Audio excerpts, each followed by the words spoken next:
In the summer of 2013, as he sought to cement his legacy as a three-term mayor of New York, Mike Bloomberg faced a pair of threats to his signature, and highly divisive, crime-fighting policy, known as stop-and-frisk. One challenge was in the courts, where a mostly black group of New Yorkers who'd been subjected to the pat-downs accused the city of systematic racial profiling. The other was in the New York City Council, where lawmakers wanted to hold police accountable for complaints of abuse. The dual challenges to stop and frisk marked an escalation in public resentment over the tactic, which focused aggressive policing in largely minority neighborhoods with high crime rates but fueled claims that it did more harm than good in those communities. Bloomberg scorned the critics. "I think we disproportionately stop whites too much and minorities too little," Bloomberg told a radio interviewer early that summer, arguing that stop and frisk targeted the people who were committing most of the city's gun violence.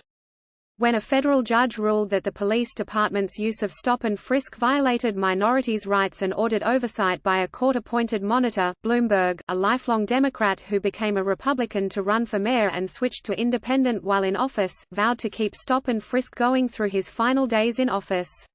When the council voted to enact the reform measures, he vetoed them, called them dangerous to the city, and tried to sink attempts to override the veto. "He fought us every single step of the way," recalled Jumaane Williams, a Democrat who at the time was a city council member pushing the reforms. "He is now the city's public advocate. Everywhere we turned, the mayor and people who supported him kept telling everyone that we were going to handicap the police department and destroy the city." More than 6 years later, as Bloomberg campaigns for president as a Democrat, that response is noteworthy again. As a candidate, he says that he now regrets defending the NYPD's use of stop and frisk for so long and that he did not understand the pain it caused minority New Yorkers at the time. But the policy remains a consistent focus of criticism as he seeks the party's nomination, cited by his Democratic opponents, President Donald Trump, civil rights activists and people who were subjected to the policing tactic. "We let it get out of control," Bloomberg said when challenged on the issue again Tuesday at the Democratic debate in South Carolina, where several of his opponents called his deployment of stop and frisk racist. Bloomberg is not on the ballot for the state's primary Saturday, but he is on it in more than a dozen states holding primaries Tuesday.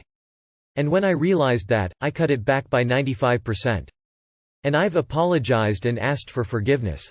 The apology came only recently, just before Bloomberg entered the race. For years before, he championed stop and frisk as a proven method to prevent shootings and other crimes.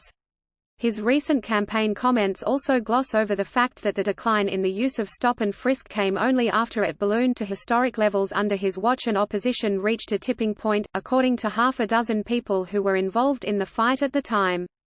Stop and frisk was not Bloomberg's idea. The tactic, in which officers stop and pat down any person reasonably suspected of being involved in a crime, has been used by New York police since the 1960s, when it was first permitted under city law and was upheld by the U.S. Supreme Court. Bloomberg's predecessor as mayor, Rudy Giuliani, a Republican, embraced it in the 1990s, and it was divisive even then. A 1999 report commissioned by State Attorney General Eliot Spitzer found that the NYPD stopped and frisked minorities disproportionately and often failed to meet the legal threshold of reasonable suspicion. After taking office in 2002, Bloomberg greatly expanded the program. An analysis of police data by the New York Civil Liberties Union, which joined the federal lawsuit that claimed the NYPD was stopping and frisking people without reasonable suspicion, found that its use increased by more than 600%, from 97,296 stops in 2002 to a peak of 685,724 stops in 2011, just before the lawsuit was filed. The vast majority of people targeted in the searches weren't charged with crimes. In 2012, the NYPD made a series of changes to its stop and frisk policy, including a reminder to officers to avoid racial profiling, and Bloomberg announced his intention to continue the stops but with civility.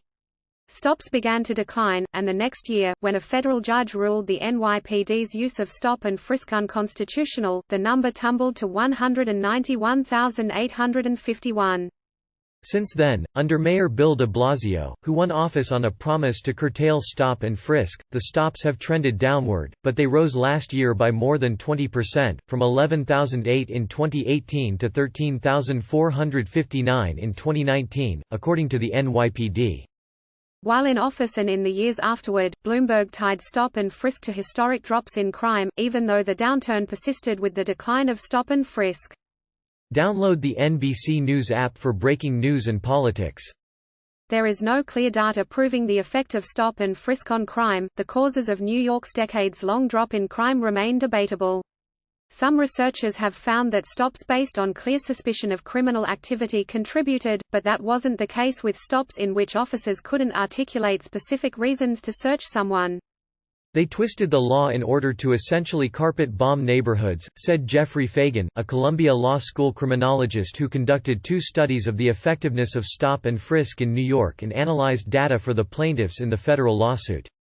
But when they were much more careful and judicious and rigorous, they were actually good at deterring crime. Bloomberg continued to justify the use of stop and frisk as recently as October, when he told The Washington Post that the tactic made the city safer. "I came into a situation where an awful lot of people were killing an awful lot of other people.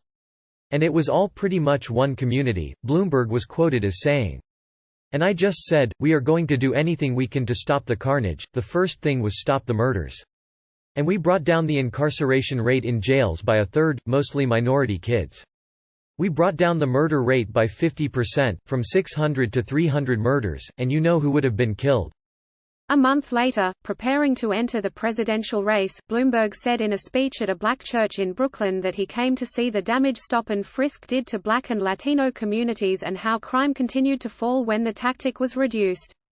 "I now see that we could and should have acted sooner and acted faster to cut the stops," Bloomberg said. "I wish we had, and I'm sorry that we didn't. But I can't change history. However, today, I want you to know that I realize back then I was wrong, and I am sorry." With Bloomberg newly contrite, many of those who challenged him over stop and frisk say voters now considering whether to support him for president should know how aggressively he resisted. "He didn't just keep going, he dug in, tried to stop reforms, appealed the judge's ruling and fought the bills," said Monifa Bandel, who sits on the board of the Communities United for Police Reform Action Fund, a coalition of New York advocacy organizations. "He could have been like, I'm going to just leave, but he dug in and fought us all the way to his last day in office." The new scrutiny has also revived feelings of anxiety and anger in many neighborhoods that were targeted during the height of the policy, Bandel said. "Living through stop and frisk, it was horrible," she said. "If your loved one didn't come home or you didn't know where they were for a while, your first thought was, they must have been stopped by police. People lost jobs if they got caught up over the weekend in Rikers. They lost custody of their kids.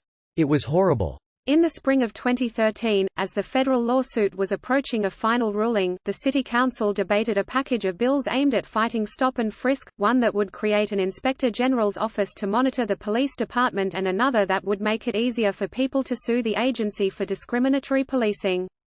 Bloomberg vowed to veto them, so supporters worked to find 34 members willing to vote yes, the number needed to override a veto. Some recalled council members telling them they feared retaliation from Bloomberg or his administration, including the possibility that the billionaire mayor would finance an opponent. But the bills passed and, as promised, Bloomberg vetoed them. He warned that the measures could reverse the striking, dramatic and wonderful reduction in crime this city has experienced over the last 10 years or 20 years. With that began a second battle over the 34 votes needed for an override. There was a coordinated campaign with mailers and phone banks trying to get council members to switch sides, said Council member Brad Lander, a Democrat who helped shepherd the bills to passage. He has endorsed a Bloomberg rival, Senator Elizabeth Warren, D-Mass. That fight was underway when U.S. District Judge Shira Scheindlin ruled on August 12, 2013, that the NYPD's use of stop and frisk was unconstitutional and blamed Bloomberg and his police commissioner, Raymond Kelly, for officers feeling pressure to increase stops. Bloomberg, outraged, accused Scheindlin of anti-police bias. In a column in The Washington Post, he said she had showed disdain for our police officers and the dangerous work they do, and he vowed to appeal so stop and frisk could continue. "I wouldn't want to be responsible for any people dying," The New York Times quoted him saying. A few days after the ruling, the council overrode Bloomberg's veto. He vowed to sue the council to block the measures before innocent people are harmed. The lawsuit did not succeed, but Bloomberg's appeal of the court ruling allowed the city to pause the reforms ordered by Scheindlin. That ended in 2014, when de Blasio, his successor, withdrew the appeal. Before he knew who the next mayor would be, Bloomberg told The New Yorker that he hoped that person wouldn't back down on stop and frisk.